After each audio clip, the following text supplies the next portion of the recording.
There's a whole country hiding right under the cold. Waves of the North Sea. Nobody lives there now.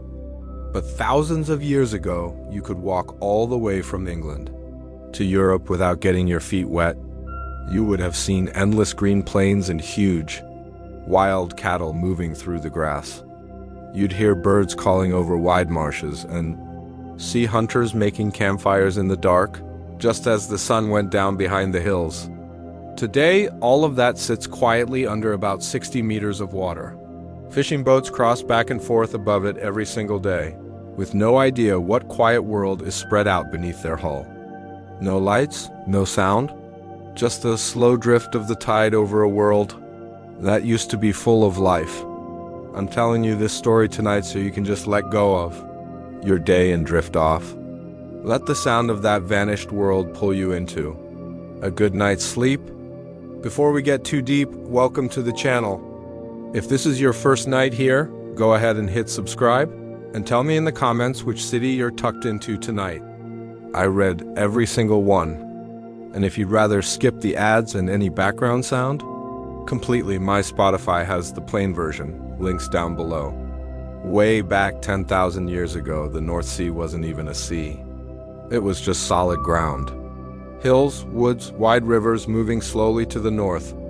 Picture wide valleys full of reeds and marsh grass with wild horses moving along the water's edge. Somewhere close by, a small group of people is setting up camp for the night near a bend in the river.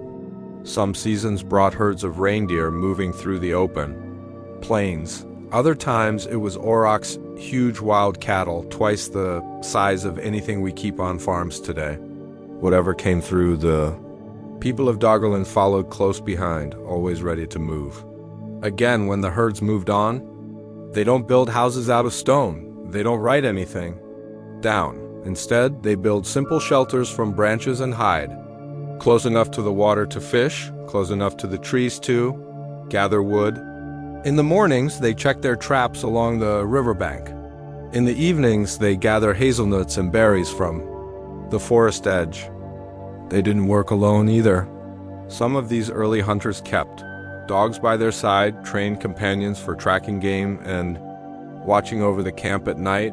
Their tools were simple but clever, thin blades of flint, no bigger than a fingernail, fitted carefully into wooden handles, long spears tipped with sharpened bone, perfect for spearing fish in the shallow rivers. Some families even built small huts with floors lined in bark, snug and dry against the cold. Nowadays, fishermen drag their nets out there over Dogger Bank and pull up some really weird stuff. Not fish, but old bones, deer antlers, and even stone tools made by human hands pulled up from way down in the dark.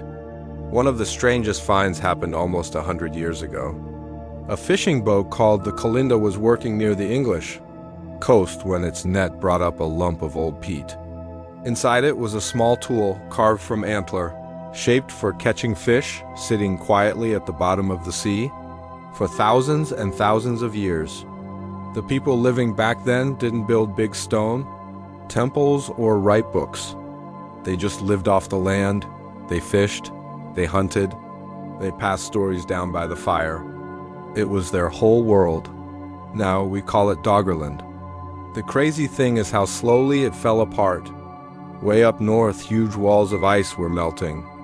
All that water had to go somewhere, so the ocean started to rise. It happened so slowly that people probably didn't notice much in their own lifetimes, but every generation lost a little more land. A dry hunting spot turned into a swamp. A beach got swallowed up.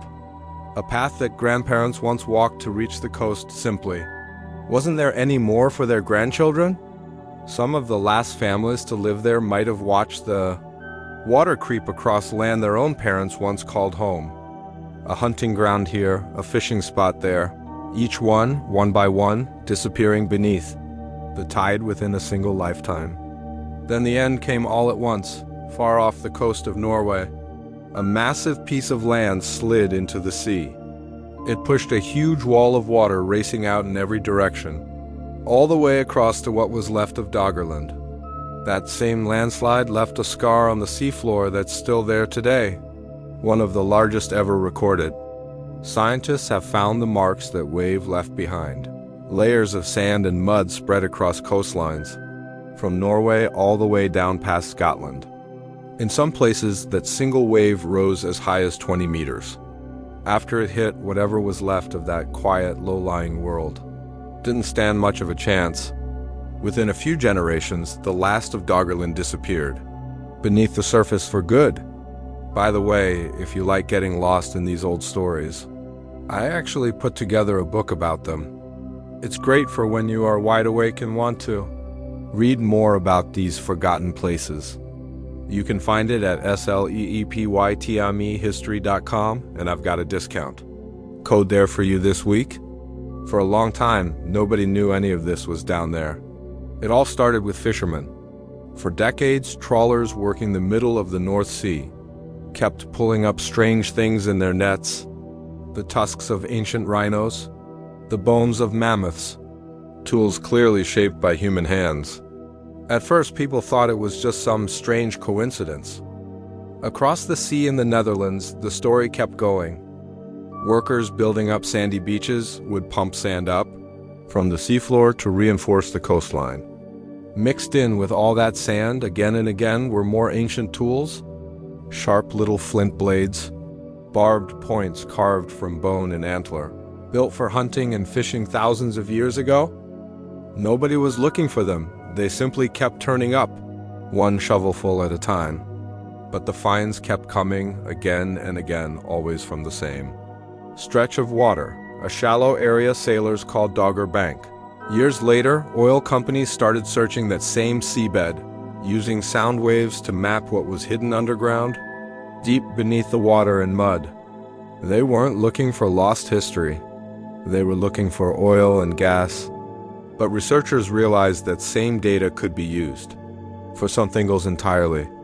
Piece by piece, they built a picture of the land that used to be there, its old rivers, its lakes, its forests, all mapped out from information gathered nearly 60 meters under the waves. Today, there's an ongoing effort to map the whole area properly, piece by piece, using ships equipped with special equipment that can see through mud and rock without ever having to dig. Researchers are even starting to test the seabed itself for tiny traces of ancient DNA left behind by plants, animals, and maybe even people, sealed away in the sediment for thousands of years. Slowly, an entire lost landscape has come back into view. A stretch of land nearly the size of a small country, hidden beneath the sea this whole time, quietly waiting to be noticed again. What gets me about these people is that they went through something we still worry about today. They watched their world slowly get eaten by the water. Their home just kept shrinking year after year, without any warning system, without any map showing them how much time they had left. They didn't have science to explain what was happening. They didn't have any way to know it would eventually take everything. It's strange to think about lying here tonight. Somewhere else in the world, rivers are shifting course. Coastlines are quietly moving inland just a little every single year. Think about the towns some of us grew up in. Places that already look a little different than they did when we were kids. A shop replaced, a street rerouted, a field turned into houses. None of it happens overnight. It just quietly adds up, the same way it always has, going all the way back to a warm plain that used to sit where the North Sea is now. Maybe that's the real reason this story feels so calming. In a strange sort of way, nothing lasts forever, not even the ground beneath our feet. And somehow, that's all right. In the very end, all that was left of an entire way of life was buried gently in mud and cold water. Nothing but a few old bones waiting patiently for someone, someday, to notice them again.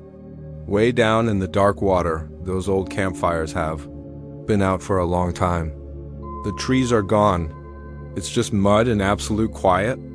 I hope this trip into the deep past gives you some peace tonight.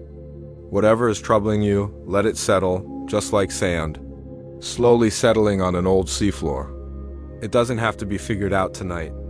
Just let it rest there quietly, the same way this whole story has rested, quietly under the sea for thousands of years. Wherever you are, just relax and let sleep take over. Leave a quick comment before you fade out, hit subscribe, and I'll catch you on the next journey. Good night.